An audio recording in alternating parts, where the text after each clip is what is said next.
بسم الله الرحمن الرحيم بسم الله الرحمن الرحيم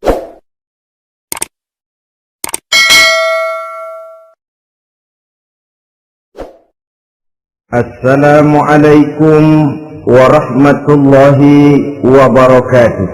Waalaikumsalam warahmatullahi wabarakatuh. Bismillahirrahmanirrahim. Alhamdulillahi rabbil alamin. Wassalatu wassalamu ala ashrafil anbiya'i wal mursalin Sayyidina wa maulana Muhammadin وعلى آله وأصحابه المجاهدين الطاهرين أما بعد. Saudara-saudara kaum muslimin seiman dan sekeyakinan yang berbahagia, pada suatu hari seketika sedang berkumpul dengan para sahabat, Rasulullah pernah memberikan peringatan. Beliau bersabda, yushiku an tada'a alaikumul umamu kama tada'al akanatu ala qas'atiha. Pada suatu saat nanti akan datang di tengah-tengah kamu wahai umat Islam, di mana orang-orang lain di sekeliling kamu akan bersatu mengerubungi kamu seperti bersatunya orang-orang mengerubungi makanan di atas meja hidangan. Akan datang satu saat nanti di mana kondisimu dikepung sedemikian rupa, yang barat mau menerkam, yang timur mau menghantam, yang selatan mau menginjak-injak, yang utara pun akan menjelajah. Kondisimu seperti makanan di atas meja hidangan.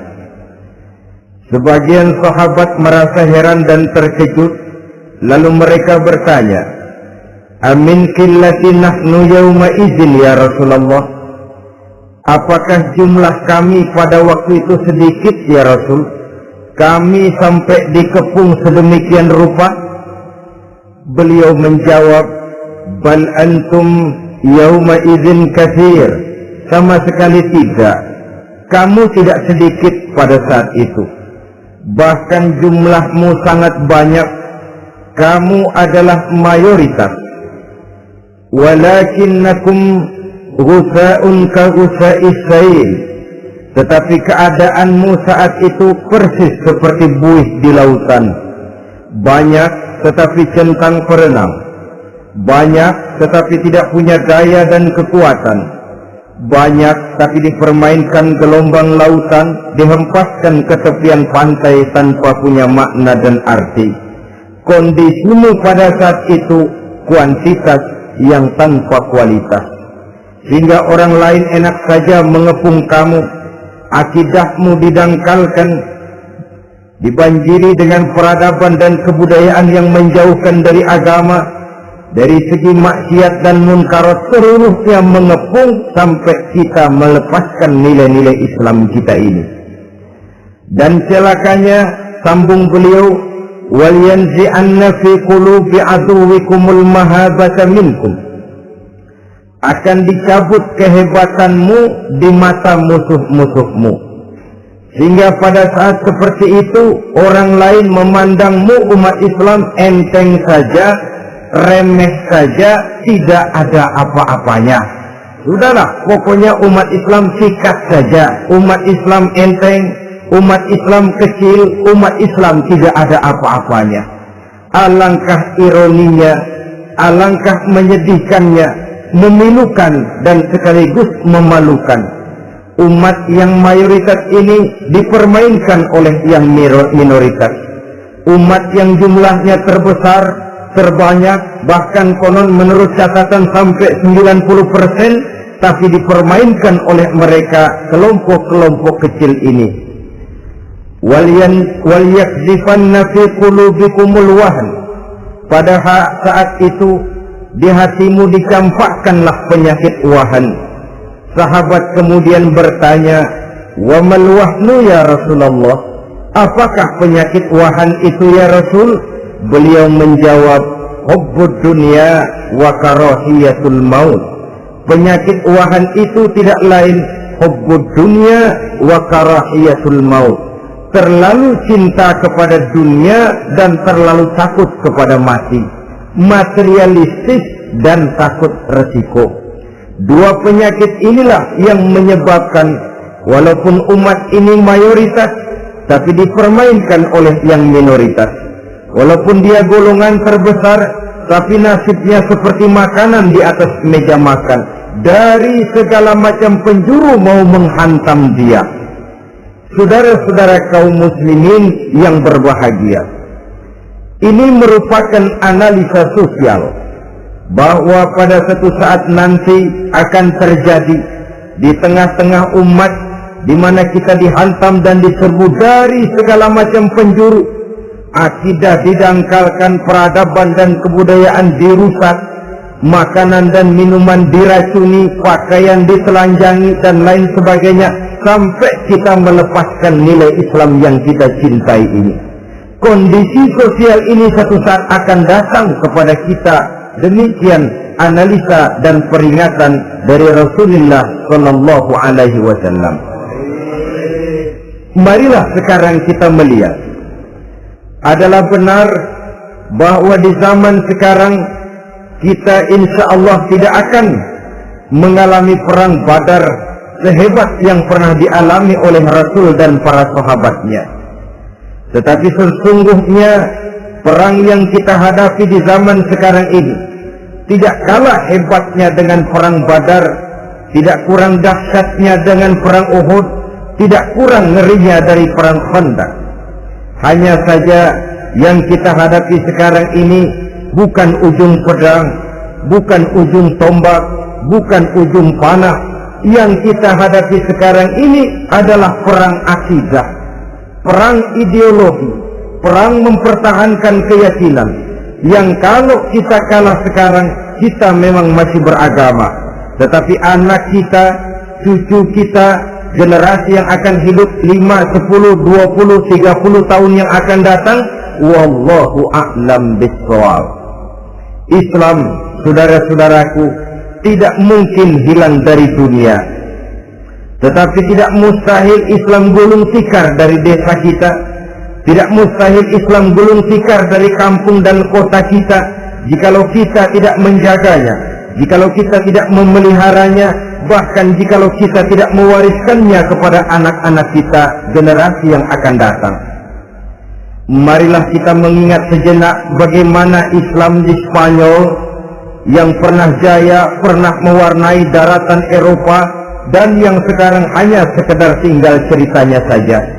Ini pernah diperingatkan oleh Rasul dalam satu hadis, sayati ala ummati zamanun la yabqal Islam illa ismun wala minal Quran illa rasmun. Akan datang satu masa di tengah umatku di mana pada masa itu Islam ada tapi hanya tinggal sekedar namanya saja, dan Quran pun ada tapi cuma sekedar tinggal tulisannya saja.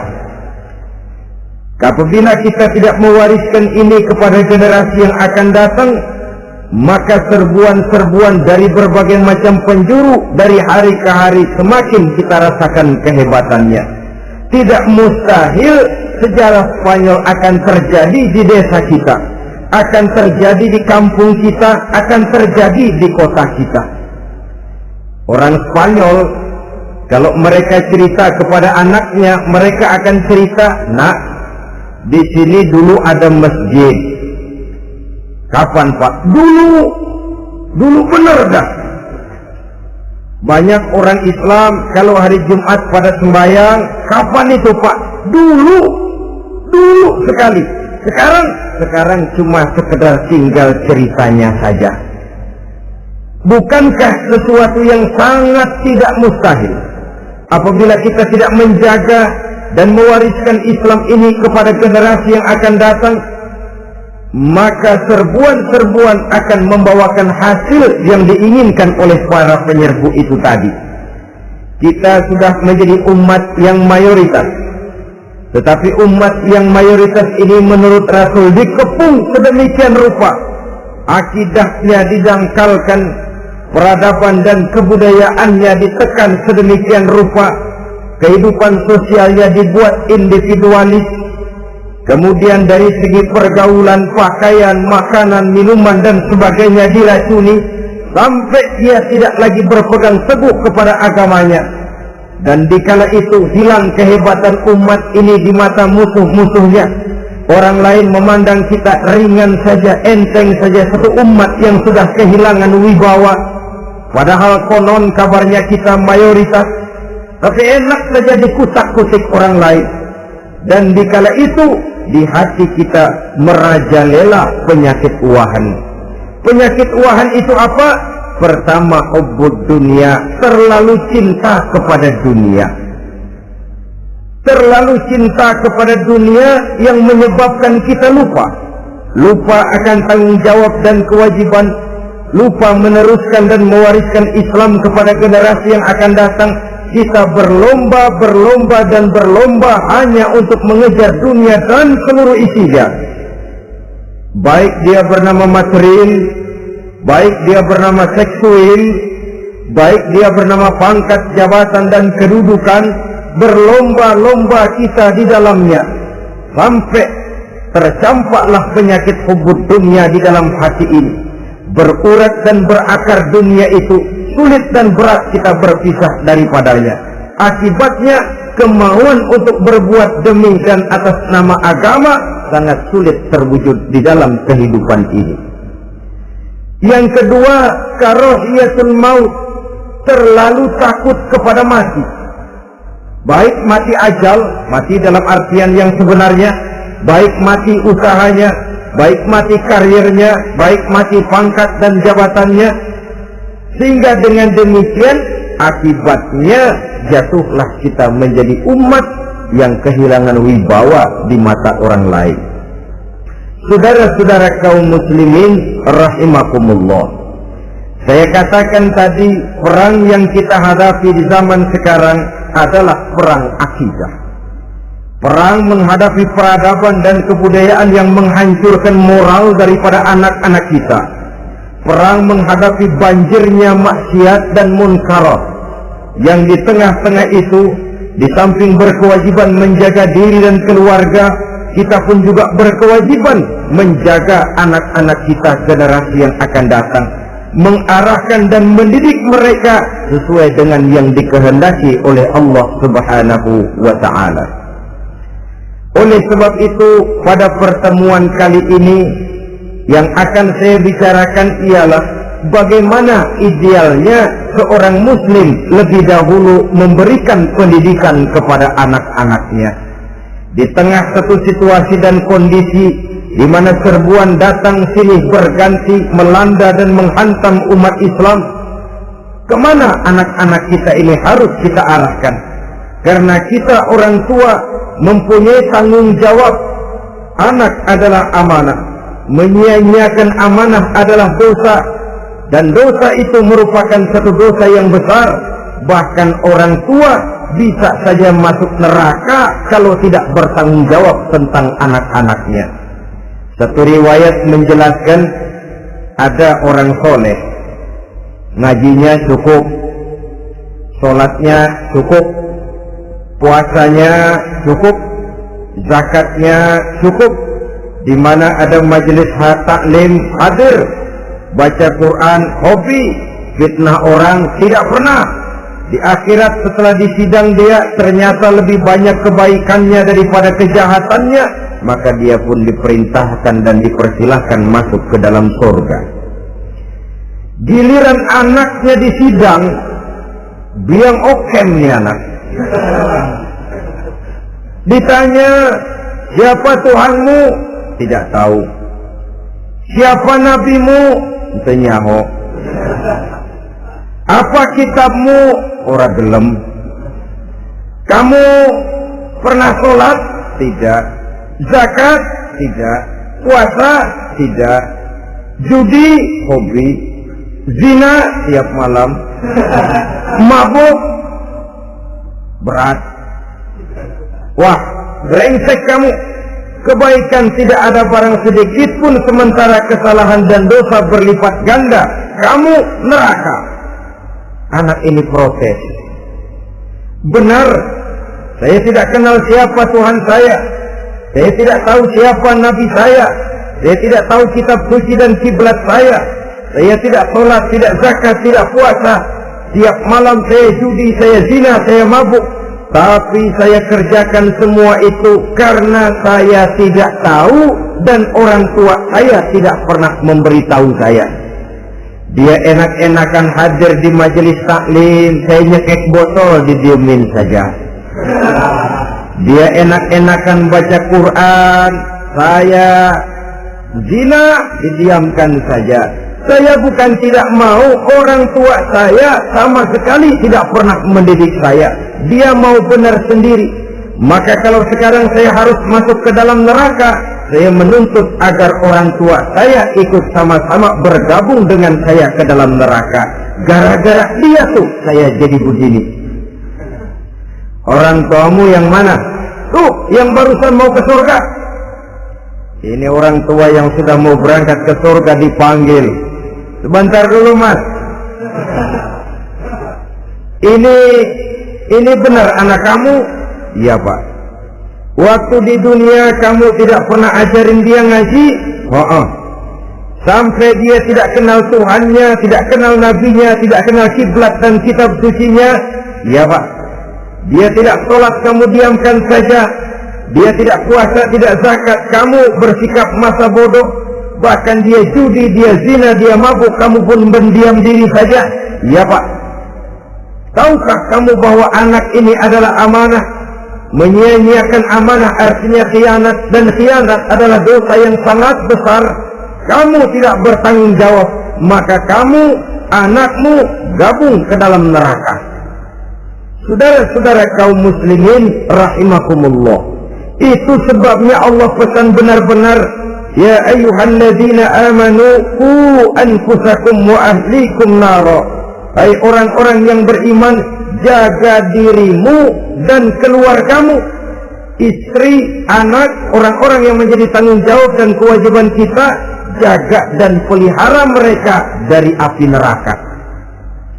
Saudara-saudara kaum muslimin, lalu kalau kita orang-orang tua yang hidup di zaman sekarang ini sudah sering beristighfar, mengurut dada, melihat situasi, membaca peta keadaan, konon tantangan yang akan dihadapi oleh anak-anak kita 15, 20, 25 tahun yang akan datang jauh lebih berat dari apa yang kita hadapi sekarang ini. Maka adalah wajar jika kita sebagai orang tua yang cinta kepada agama, cinta kepada anak-anak kita, berpikir untuk mewariskan nilai-nilai yang luhur ini kepada anak-anak kita generasi yang akan datang. Bagaimana pada mulanya kita harus mendidik mereka? Mari kita telusuri apa yang dicontohkan oleh Al-Quranul Karim. Orang-orang tua bijaksana yang diceritakan dalam Al-Quran, kalau sudah berpikir tentang anak-anaknya generasi yang akan datang, pendidikan pertama yang diberikan kepada anaknya ternyata adalah persoalan akidah. Nabi Ibrahim, pertanyaan yang paling merisaukan beliau buat anak cucunya ialah, ma ta'buduna min ba'di.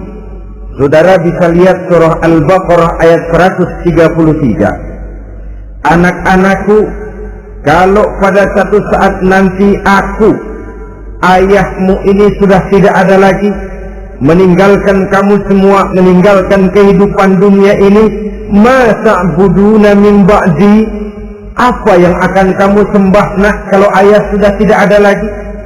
Jikalau ayahmu sekarang masih rajin ke masjid, melakukan rukuk dan sujud, i'tikaf dan membaca Quran, kalau satu saat ayahmu meninggalkan dunia ini, masihkah engkau mau ke dalam masjid? Masihkah engkau rukuk dan sujud? Masihkah engkau i'tikaf? Ma ta'buduna min ba'di, apa yang akan kamu sembah kalau aku ayahmu tidak ada lagi nak? Ditanamkan bukan hanya keyakinan bertauhid sekaligus juga menyembah kepada Allah yang kita yakinkan dengan tauhid itu tadi. Bukankah berbeda dengan kita kebanyakan orang tua sekarang? Kita tidak pernah berpikir ma ta'buduna min ba'di. Kalau bapak tidak ada, kamu nyembah apa nak? Kita orang tua sekarang pagi-pagi malah berpikir ma ta'kuluna min ba'di. Kalau bapak nggak ada, kamu nanti makan apa nak? Bukan nyembah apa yang kita pertanyakan, bukan nyembah apa yang kita khawatirkan, makan apa nak? Maka yang dicari lalu sekolah-sekolah yang bonafit, yang tidak peduli apakah itu merusak imannya, mematikan akidahnya, menghancurkan keyakinannya. Yang penting ada jaminan hari depan bisa dapat lapangan kerja. Akibatnya berduyun-duyun orang-orang tua muslim menyekolahkan anaknya di sekolah-sekolah yang bukan Islam, yang nyata-nyata membahayakan akidahnya, dididik dengan kultur dan budaya yang bertentangan dengan nilai-nilai agamanya. Bukankah ini berarti merelakan anak untuk dikafirkan? Bukankah ini artinya menyerahkan anak untuk ditulis menurut selera para pendidik yang tidak sesuai dengan nilai akidah yang dimilikinya? Mengapa kita tidak berpikir seperti Nabi Ibrahim yang sebelum memberikan pendidikan kecerdasan, sebelum pendidikan matematika, IPS, PSPB dan disiplin ilmu lainnya, yang pertama ditanamkan ma ta'buduna min ba'di. Kalau ayahmu tidak ada, kamu menyembah apa nak? Menyembah Allah apa nanti malah menyembah harta? Menyembah Allah apa nanti malah mendewa-dewakan pangkat dan jabatan? Menyembah Allah apa malah nanti menyembah alam? Itu yang dikhawatirkan Nabi Ibrahim kepada generasi yang akan datang. Dan itu saudara-saudara yang seharusnya mengkhawatirkan kita kepada anak-anak kita generasi yang akan datang. Lihatlah serbuan akidah di zaman sekarang ini. Dimanfaatkan kemiskinan kita umat Islam. Diberikan kita tawaran berupa beras, pakaian, obat-obatan, kalau perlu beasiswa, asal bisa melepaskan keislaman kita ini. Bertahap, sedikit demi sedikit, step by step, sibran bi sibrin wa zira'an bi zira'in. Dan harus saya ingatkan, orang di zaman sekarang tidak mungkin menghantam Islam secara frontal. Tidak mungkin menghantam Islam terang-terangan, apalagi mengerahkan satuan militer. Tidak. Orang berhitung bagaimanapun kondisi dan kualitasnya umat Islam, mereka masih punya satu modal penting, fanatisme agama. Kalau ini disulut, api jihad segera berkobar dan hanya maut yang bisa menghentikan orang yang dibakar dengan semangat jihad. Orang tahu itu. Betapa Uni Soviet kedodoran menghadapi mujahidin Afghanistan yang disulut oleh semangat jihad yang berkobar dengan persenjataan yang primitif ketimbang persenjataan Uni Soviet. Entok mereka pantang surut mundur ke belakang. Jadi jangan mimpi bahwa orang mau menghantam Islam ini dengan melarang pengajian, meruntuhkan masjid, menyegel pondok pesantren. Tidak. Melarang orang sholat. Tidak. Kalau perlu masjid diperbanyak, musola diperbesar. Tapi bikin itu masjid seperti museum. Besar, megah, mercusuar, tapi bikin seperti museum. Tempat orang kagum, tempat orang memuji, tapi sunyi dari nilai-nilai ibadah.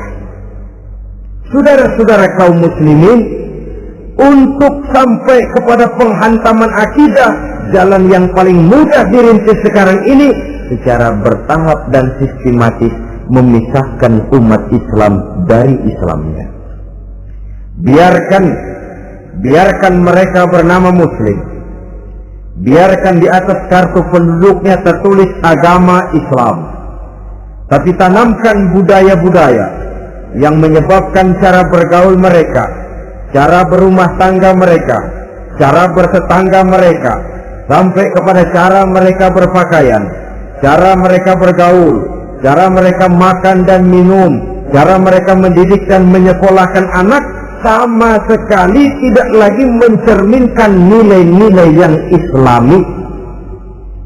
Itu sudah satu usaha yang paling praktis, memisahkan umat Islam dengan Islamnya. Kalau sadarlah kita ke arah ini usaha orang di zaman sekarang, maka yang harus pertama kita tanamkan kepada anak-anak kita, didik mereka dengan jiwa tauhid yang mengkristal di dalam batinnya, meresap sampai ke tulang sumsumnya, yang tidak akan sampai pun nyawa berpisah dari badannya, akidah itu tidak akan berpisah dari hatinya. Bahkan dia sanggup dengan tegar berkata, lebih baik saya melarat karena mempertahankan iman daripada hidup mewah dengan menjual akidah. Satu khitbah, satu garis kehidupan yang perlu kita wariskan kepada anak-anak kita, generasi yang akan datang. Dahulu ada satu tradisi, saudara-saudara. Kalau anak gadis kita dilamar orang lalu bertanya, anakmu mau ngelamar gadis saya, apa sudah khatam Quran berapa kali? Apa sudah bisa baca kitab macam-macam dan lain sebagainya? Sehingga lahirlah satu kebanggaan. Apapun motifnya, tapi pertanyaan semacam ini zaman sekarang sudah langka. Paling-paling yang ditanya kalau anaknya dilamar orang, anakmu kerja di mana? Gajinya sebulan berapa? Kendaraannya bebek apa soang? Apa-apa?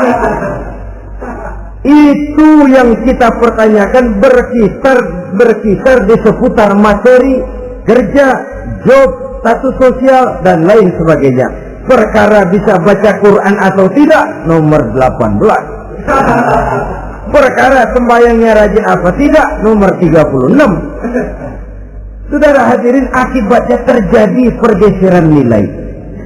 Maka mendidik anak menurut tuntunan Quran adalah seperti yang diberikan contoh oleh Luqmanul Hakim, yang diceritakan dalam surah Luqman mulai ayat 11 dan selanjutnya. Apa pendidikan pertama yang harus kita berikan kepada anak? Pertama, ya bunayya la tusyrik billah. Wahai anakku, jangan sekali-kali engkau menyekutukan Allah. Nah, jaga tauhid, pelihara iman, mantapkan akidah. Ini dasar yang pertama. Belum lagi anak mengenal berbagai macam disiplin ilmu, yang pertama ditanamkan tauhid. Ini yang mendasari kehidupan. Ini yang akan menjadi mewarnai dan menjadi warna dari kepribadian seseorang. Sentuhan jiwa tauhid di dalam diri si anak. Belum lagi sempat dia kenal yang lain. Yang pertama yang kita tanamkan, kita wariskan, kita berikan, la tusyrik billah. Jangan sekali-kali menyekutukan Allah. Nah, kalau ini sudah tertanam, ini sudah merupakan satu fondasi yang kuat. Selebihnya nanti tinggal melihat bakat si anak, kemana dia harus dididiknya. Yang terpenting nilai iman lebih dahulu tanamkan. Dan untuk menghancurkan nilai keimanan, saudara-saudara, saya katakan, ingatkan kepada hadis di awal tadi, dikepung kita dari berbagai macam penjuru agar dia bisa melepaskan nilai-nilai iman dan keyakinan. Proses pendangkalan akidah, ditanamkan keraguan kepada agama, ditanamkan rasa malu beragama, sholat malu, baca Quran malu, berangkat ke masjid malu, pakai jilbab malu. Ditanamkan rasa malu beragama, sehingga bertahap sedikit demi sedikit kita mulai berpisah dengan kehidupan beragama. Ditanamkan hal yang sedemikian rupa dari berbagai macam penjuru. Dihantam akidah kuat, dihantam dari segi peradaban dan kebudayaan. Diperbanyaklah peradaban dan kebudayaan yang bukan mendekatkan kita dengan agama, malah mendekatkan kita dengan neraka. menjauhkan kita dari agama, menjauhkan kita dari nilai-nilai luhur yang diwariskan oleh orang-orang tua kita terdahulu. Adalah kewajiban kita yang pertama, mendidik anak, menanamkan roh, jiwa, dan semangat tauhid di dalam diri mereka. Saudara-saudara kaum muslimin rahimakumullah, kenapa kita lebih dahulukan menanamkan jiwa, roh, dan semangat tauhid ini kepada anak-anak kita? Pertama, kita tidak hanya ingin sekedar mempunyai anak yang pintar, tetapi lebih daripada itu kita pun ingin mempunyai anak yang benar. Segala macam disiplin ilmu, segala macam bentuk penalaran ilmiah dan pengisian intelektualitas manusia mungkin di satu sisi akan membuat dia pintar, tapi di sisi lain belum tentu akan membuat dia benar. Nabi pernah memberikan peringatan, man izdada ilman wa lam yazdad huda lam yazdad minallahi illa bu'da. Orang yang hanya bertambah ilmu pengetahuannya tapi tidak bertambah hidayah dari Allah, tidak makin mantap keimanannya, maka seluruh nilai-nilai ilmunya hanya akan menjauhkan dia dari Allah Subhanahu wa ta'ala. Dan adalah lebih merupakan azab daripada nikmat kalau kita diberikan ilmu pengetahuan yang hanya akan menyebabkan kita semakin jauh dari Allah Subhanahu wa ta'ala. Yang kedua, sesungguhnya roh, jiwa, dan semangat tauhid yang melekat dalam diri anak pada puncaknya akan melahirkan satu disiplin murni yang tumbuh dari dalam dirinya sendiri, di mana si anak dalam kehidupannya merasakan dimanapun dia berada, kemanapun dia pergi, ia selalu merasakan kehadiran Allah dekat dalam hidupnya. Ia sadar sesadar-sadarnya bahwa tidak ada satu perbuatan yang bagaimanapun kecilnya yang bisa disembunyikan dari kekuasaan Allah Subhanahu wa ta'ala. Yang ketiga, dengan penanaman roh, jiwa, dan semangat iman ini, maka diharapkan anak-anak nanti pada pertumbuhannya sanggup mengendalikan hawa nafsunya. Dengan kata lain, bahwa penanaman jiwa tauhid, penanaman roh dan semangat keimanan ini merupakan kondisi dasar yang harus dilakukan sebelum yang lain-lainnya. Kemudian pendidikan kedua yang diberikan oleh Al-Quran melalui contoh dan model dengan Luqmanul Hakim ini, setelah menanamkan tauhid, ditanamkanlah kepada si anak ini rasa hormat kepada orang tuanya. Wa wasainal insana biwalidayhi, dan kami wasiatkan kepada manusia untuk berbakti kepada ibu bapaknya. Hamalathu ummuhu wahnan ala wahnin, karena ibunya telah mengandungnya dengan kepayahan di atas kepayahan, maksudnya dengan kepayahan dan kelelahan yang berlipat ganda. Sehingga ketika Rasul ditanyakan orang, ya Rasul, siapa yang paling harus saya taati di dunia ini? Beliau menjawab, ibumu. Kemudian siapa lagi ya Rasul? Ibumu. Setelah itu siapa lagi ya Rasul? Ibumu. Dan kemudian siapa ya Rasul? Bapakmu. Ibu, ibu, ibu, bapak. Bahkan al-jannatu tahta aqdamil ummahat, surga berada di bawah telapak kaki ibu. Bagaimana menanamkan rasa hormat kepada orang tua di hati anak? Tentu yang pertama, bagaimana orang tua bisa memberikan keteladanan.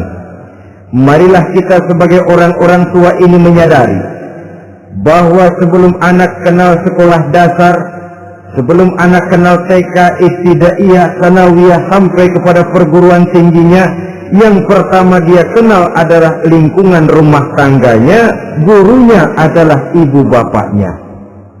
Di sini berlakulah apa yang dinamakan keteladanan. Keteladanan jauh lebih berhasil daripada sekedar teori-teori yang muluk.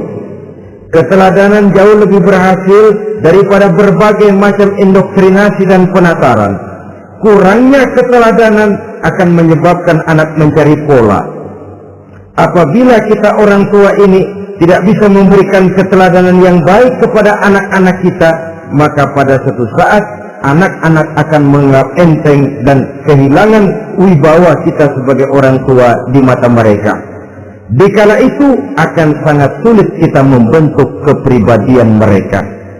Bukankah di zaman sekarang ini kita banyak mengalami krisis wibawa, krisis figur? Ada yang karena rapotnya merah melulu, gurunya dikeroyokin. Pak guru pulang sekolah dicegat. Bahkan nyaris ada orang tua pernah dibunuh oleh anaknya sendiri. Dan lain sebagainya, kasus-kasus yang sebenarnya tidak perlu terjadi. Karena memang bukan saja bertentangan dengan nilai budaya kita sebagai bangsa, tapi juga bertentangan dengan ajaran agama kita sendiri. Krisis wibawa, krisis figur, yang juga akibatnya harus kita sadari banyak faktor yang membentuk kepribadian anak. Pergaulannya, yang dibacanya, yang ditontonnya, yang disaksikannya di dalam kehidupan. Benar kita menyekolahkan mereka, tapi berapa jam mereka di sekolah? 6 jam, 7 jam paling lama. Sedangkan mereka hidup satu hari satu malam 24 jam. Kalau cuma 7 jam di sekolah, ini berarti lebih banyak dia di luar sekolah. Dan di luar sekolah itu artinya ya rumah tangganya, ya temannya, ya lingkungan di mana dia tinggal, yang seluruhnya sangat besar pengaruhnya dalam ikut membentuk kepribadian anak-anak kita. Saya katakan tadi, di samping kita menghadapi perang akidah, kita pun berhadapan di dalam perang menghadapi peradaban dan kebudayaan yang bukan saja menjauhkan kita dari agama, tetapi sanggup menghancurkan moral daripada anak-anak kita. Secara pribadi, saudara-saudara, saya iri, saya kagum misalnya dengan kemajuan yang diperoleh oleh negara tetangga kita, Jepang misalnya.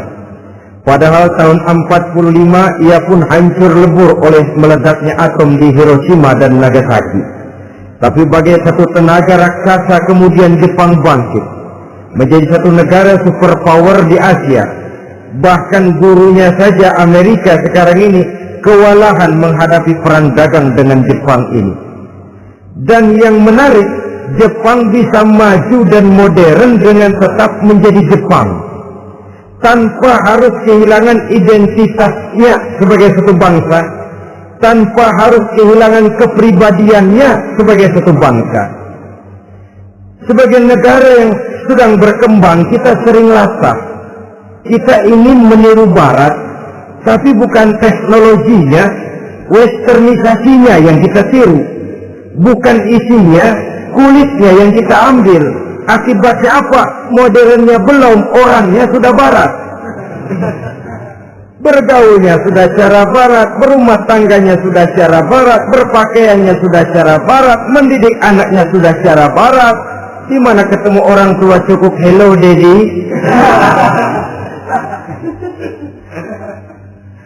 Kulitnya kita ambil, sementara isinya kita campakkan. Ironi dan menyedihkan. Padahal kita sesungguhnya bisa maju dan modern, bisa mengejar segala ketinggalan dan keterbelakangan kita dengan tetap menjaga nilai-nilai luhur budaya kita sebagai satu bangsa, mengambil isinya, dan kalau memang tidak perlu lalu mencampakkan kulitnya.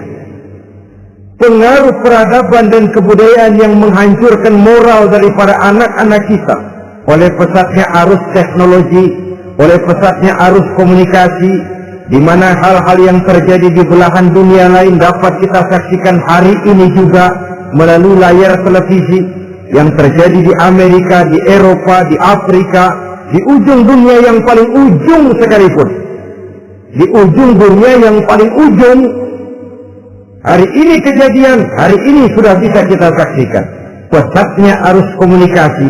Kalau jatuh ke tangan anak-anak kita yang belum mempunyai filter daya saring positif, akan dicerna oleh mereka tanpa memilah dan memilih. Akibatnya orang kampung bilang kelolodan. makan nggak dikunyah lagi, tentu saja akhirnya kelolodan, dan kalau sudah kelolodan menyusahkan kita seluruhnya. Oleh karena itu budaya menghormati orang tua perlu dijaga, perlu dipelihara dan diwariskan kepada anak-anak kita. Tali silaturahmi sehingga ada respeknya kepada orang tuanya. Jangan bapaknya dianggap CS, ibunya dianggap CS, kakeknya dianggap CS. Hilang rasa respek, hilang rasa menghormati. Sementara orang tua sendiri tidak bisa memberikan keteladanan, kurang mendapat perhatian dan lain sebagainya.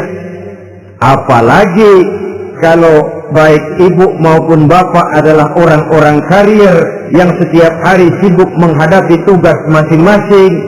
Bapak sibuk rapat, pindah kantor sana kantor sini, ibu sibuk arisan, besarlah anak-anak di tangan pembantu dan lain sebagainya, sehingga dia merasa kurang mendapat perhatian, dan ini akan ikut membentuk warna dari kepribadian yang dimilikinya. Sampai kepada pelosok-pelosok desa, jaringan televisi memang menguntungkan. Tapi kalau sudah sampai kepada menayangkan budaya-budaya yang tidak sesuai dengan pola di mana mereka tinggal, pola lingkungannya, dan ingin mereka terapkan dalam kehidupan, ironi dan menyedihkan. Maka sering dikatakan, jikalau ABRI masuk desa, rakyat beruntung. Jikalau listrik masuk desa, rumah jadi terang. Jikalau koran masuk desa, rakyat jadi cerdas. Jikalau hakim masuk desa, rakyat lalu sadar hukum. Tapi jikalau maksiat dan munkarat masuk desa, minuman keras masuk desa, judi masuk desa, pelacuran masuk desa, rakyat tentu kiamat. Dan kita harus punya budaya untuk memilah dan memilih, mempunyai filter untuk jadi daya saring positif.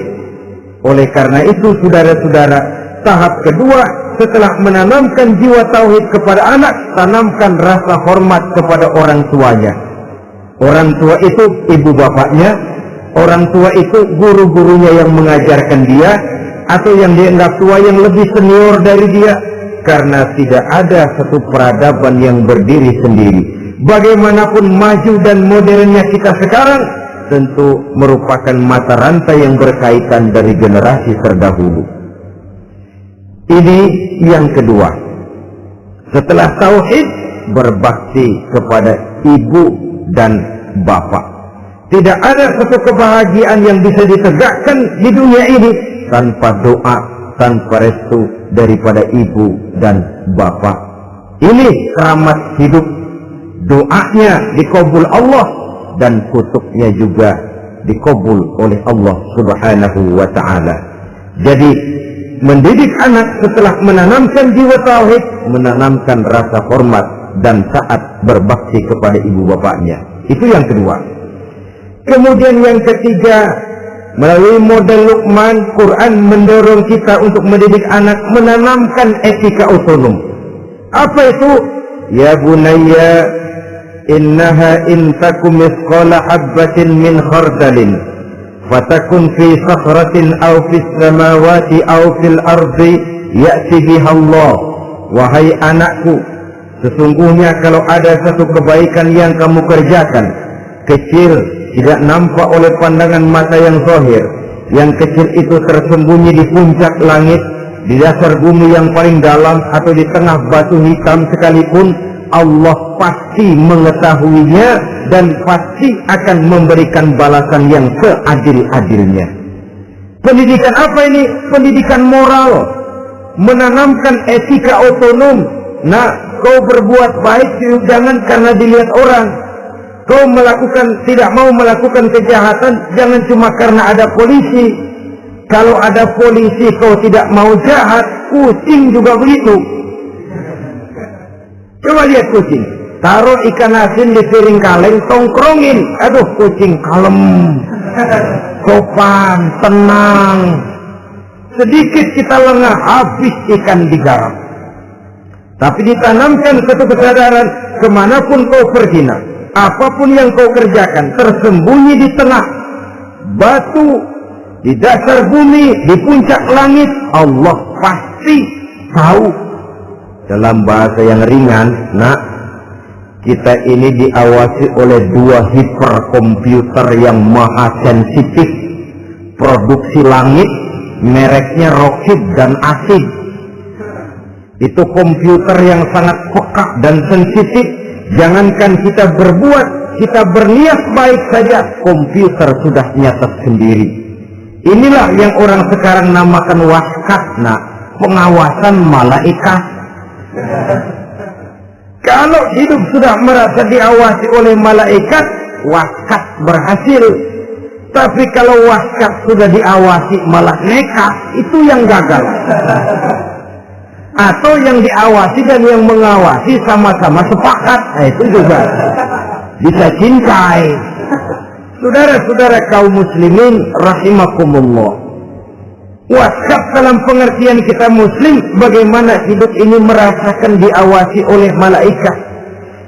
Intelektualitas yang tinggi sekalipun, IQ yang nilainya plus sekalipun, disiplin ilmu yang bagaimanapun banyak yang memenuhi benak kita, tanpa diiringi oleh etika otonom, orang sering mencari celah dan kesempatan. Mencari celah dan kesempatan. Tapi kalau sudah merasa, kemanapun saya pergi, dimanapun saya berada, kebaikan bagaimanapun sekecilnya saya lakukan, toh Allah pasti akan memberikan balasan. In khairan fa khairun, wa in syarran fa syarrun. Jikalau baik, baik balasan yang kita terima. Jikalau jahat, jahat kejahatan yang kita terima. Kalau sudah ke arah ini kita berpikir, maka sesungguhnya kalau kita berbuat baik kepada orang lain, hakikatnya kita sudah berbuat baik kepada diri kita sendiri. Lalu tidak ada merasa rugi berbuat baik kepada orang, karena manakala dia melakukan kebaikan kepada orang lain, artinya dia sudah berbuat baik untuk dirinya sendiri. Jadi setelah tauhid, kemudian berbakti kepada ibu bapak, yang ketiga baru pendidikan tentang akhlak, tentang moral. Pola ini yang sering terlupakan oleh kita, bahwa bagi kita itu pendidikan tidak lain upaya mencerdaskan otak anak. Jangan sampai sebab ini kelihatannya pembangunan makin maju, persaingan hidup makin tajam, tensi ekonomi semakin tinggi, sementara jumlah tenaga kerja dengan lapangan kerja yang tersedia jauh dari mencukupi. Jikalau tidak membekali anak dengan pendidikan yang menunjang lapangan pekerjaan, orang tua khawatir, takut sekali anaknya jadi gelandangan. Dikhawatirkannya kehidupan dunia ini, sementara dia lupa kalau anaknya bisa jadi gelandangan di akhirat. Padahal selama-lamanya gelandangan di dunia, paling seumur manusia itu 60 tahun, 70 tahun lah umur orang sekarang. 70 itu sudah luar biasa itu. Tapi kalau harus menggelandang di akhirat, menjadi gelandangan di akhirat, alangkah menyedihkannya. Apakah akan kita korbankan satu kehidupan yang langgeng, abadi, cuma karena tertipu oleh fata morgana dan kamuflase? Kita korbankan yang sedikit, kita korbankan yang besar karena kita memilih yang sedikit. Dalam bahasa Al-Quran memang pernah diceritakan hidup ini hakikatnya perlombaan, saudara-saudara. Perlombaan. Dan di dalam perlombaan itu ada yang menang, ada yang kalah. Al-Quran lalu memberikan peringatan, Alhaakumut takatsur, kamu telah lalai karena berlomba-lomba memperbanyak harta, mempertinggi pangkat dan kedudukan, hatta zurtumul maqabir, sampai kamu akan masuk ke liang kubur baru sadar. Apalagi kalau nafas sudah sampai di tenggorokan, persis Fir'aun sudah tenggelam di lautan merah, mau mampus, baru dalam sekaratnya amantu birabbi Musa wa Harun, kalau begini caranya saya juga percaya kepada Tuhan Musa dan Harun. percaya kepada Allah, sudah mau mati, baru amantu bi Rabbi Musa. Kami percaya kepada Tuhan Nabi Musa, kata Fir'aun. Malaikat maut kalau benar dilelepin terus di laut. Mampus terus sekalian. Hidup ini memang kita berlomba. Berlomba dengan waktu, berlomba dengan umur, berlomba dengan tenaga, berlomba dengan tetangga. Yang jangankan kita sampai mundur, berhenti saja sejenak, kita akan ditinggalkan oleh yang lain. Tiada kata mundur, bahkan tiada kata berhenti. Sekali kita melangkah, melangkahlah terus. Tapi berlombalah seperti yang dikehendaki Quran. Fastabiqul khairat. Berlomba-lombalah di dalam kebajikan. Jangan berlomba-lomba di dalam kemaksiatan, kemungkaran, kejahatan. Berlombalah dalam urusan kebaikan. Saudara-saudara kaum muslimin rahimakumullah. Tauhid, berbakti kepada ibu bapa, kemudian pendidikan tentang moral. Apabila pendidikan tentang moral sudah tertanam, barulah lihat bakat si anak. Kemana bakatnya? Anak saya kelihatannya dari kecil demennya main bedil-bedilan saja. Berikan itu. Kirim ke Magelang, masukkan akabri. Tapi dengan syarat 3 itu tadi. Iman sudah tertanam, rasa bakti kepada ibu bapak sudah ada dan punya nilai moral. Sehingga boleh jadi nanti dia menjadi jenderal yang beriman, yang berbakti kepada ibu bapaknya dan punya moral yang tinggi. Kan lebih baik rakyat rendah tapi akhlaknya tinggi daripada pejabat tinggi tapi moralnya rendah. Jauh lebih baik rakyat rendah punya moral tinggi ketimbang pejabat tinggi punya moral rendah. Nilai moral ini yang jadi ukuran dan barometer di masyarakat. Yang ini yang sering kita lupakan. Bahwa kehancuran satu bangsa dimanapun di dunia ini selalu dimulai dengan kehancuran moral daripada bangsa itu sendiri. Sekarang membina nilai moral ini berat. Gadis kita, remaja, putri diberikan pakaian jilbab, mungkin dia sendiri masih setengah-setengah, ditambah lagi oleh ledekan temennya. Jilbab lah kuno. Bau surga lah, bau masjid lah, bau menyan lah. Ditanamkan rasa malu untuk hidup dekat dengan agama. Kalau moral semacam ini sudah tertanam, sedikit demi sedikit kita mulai mengucapkan selamat tinggal kepada agama. Dan kemalangan apa yang lebih malang kalau kita sudah jauh dari agama ini? Bukankah Islam telah menyelamatkan manusia dari penyakit jahiliyah dan membawanya kepada satu kehidupan yang maju dan modern? Kalau kita tinggalkan Islam ini, bukankah artinya kita akan kembali kepada satu zaman jahiliyah? Hanya saja jahiliyah itu berada di abad modern. Versinya tentu lebih modern.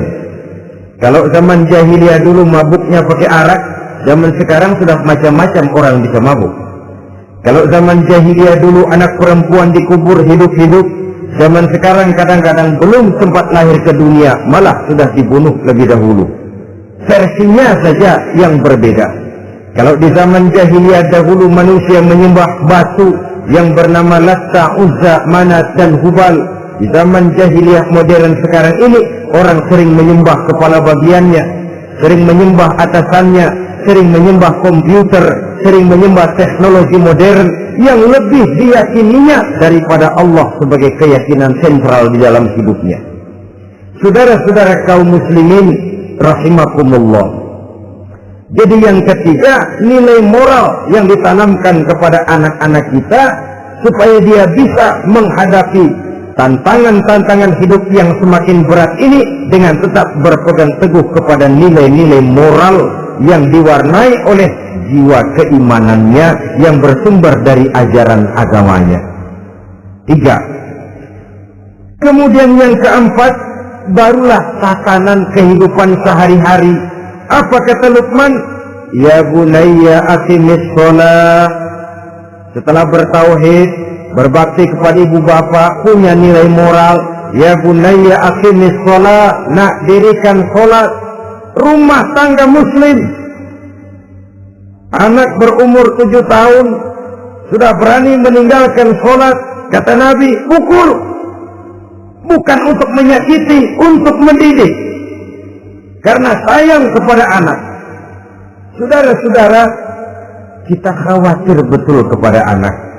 Kalau dia pulang dari sekolah, buru-buru kita sebagai orang tua bertanya, sudah makan nak? Sudah istirahat nak? Tapi jarang kita sebagai orang tua melontarkan, sudah sholat nak? Bahkan kita bisa memberikan sugesti kepada anak. Nah, kalau kau naik kelas 1 sampai naik ke kelas 2, bapak beliin sepeda. Tamat SD nak, motor. Tamat SMP nak, ke Bali juga. Tamat SMA nak, Singapura. Saudara-saudara, tapi kalau untuk urusan sholat misalnya, kita tidak pernah memberikan sugesti kepada anak-anak kita. Nah, kalau kau hafal Fatihah lengkap dengan artinya, bapak beliin sepatu. Nah, kalau kau bisa sholat dengan baik, cukup syarat rukunnya, bapak beliin sepeda. Ada rangsangan, ada sugesti yang membuat anak lebih tergerak untuk hidup dalam suasana keagamaan. Ya bunayya aqimis sholat, nak dirikan sholat. Sebab ini sandaran vertikal yang paling langsung antara manusia dengan Tuhannya. Menyadari bahwa sepanjang yang bisa dilakukan oleh manusia hanyalah berusaha dan kepastian sepenuhnya ada di tangan Allah. Dengan sholat kepribadianmu diperteguh, dengan sholat sandaran vertikalmu kepada Allah diperkuat. Dan pada waktunya nanti Al-Quran memberikan bimbingan, hendaklah minta tolong kepada Allah dengan sabar dan tetap mendirikan sholat. Ya bunayya aqimis sholat. Setelah itu, wa'mur bil ma'rufi wanha 'anil munkar. Tegaklah membina yang ma'ruf, tegaklah mencegah yang munkar. Ini sikap hidup sudah. Sholat tadi tugas hidup. Lalu sikap hidup tampil di tengah masyarakat, membina yang ma'ruf, mencegah yang munkar sesuai dengan kesanggupan masing-masing. Bukankah setiap kita pengen punya anak yang bermanfaat, setidaknya bagi keluarganya, syukur kalau bisa bagi lingkungannya, bagi masyarakat, bangsa dan negaranya. Dan satu di antara tanda orang yang bermanfaat, kalau dia bisa hidup menjadi penganjur yang ma'ruf dan pencegah yang munkar. Dan itu kalau tidak ada hidayah, sulit orang mau melaksanakan itu. Sebab apa? Ada kecenderungan belakangan ini di mana agama dianggap urusan pribadi. Sehingga orang lalu sering bilang, jangan bawa-bawa agama dah, itu kan bukan urusan agama. Ini sudah ciri berpikirnya sekuler. Jangan bawa-bawa agama, agama urusan pribadi. Artinya orang mau sholat mau enggak, jangan bilang apa-apa dah, urusan dia sendirian. Dia mau puasa dia enggak, merdeka saja, urusan pribadi. Agama bukan persoalan pribadi. Apalagi jika sudah menyangkut amar ma'ruf dan nahi munkar, siap menegakkan yang baik, mencegah yang munkar untuk tegaknya satu masyarakat yang diwarnai oleh kebaikan dan terhindar dari segala macam kejahatan. Dan terus ayat-ayat selanjutnya mencerminkan sikap hidup. Namun yang intinya, cara mendidik anak yang baik yang dicontohkan oleh Al-Quran dengan Luqmanul Hakim sebagai model. Pertama, tanamkan tauhid. Yang kedua, tanamkan rasa hormat dan berbakti kepada ibu bapaknya. Yang ketiga, tanamkan moral, nilai akhlak yang tinggi. Setelah itu yang keempat, biasakan hidup dalam suasana keagamaan. Kontrollah sholatnya, kontrollah baca Qur'annya, kontrollah puasanya di bulan Ramadan.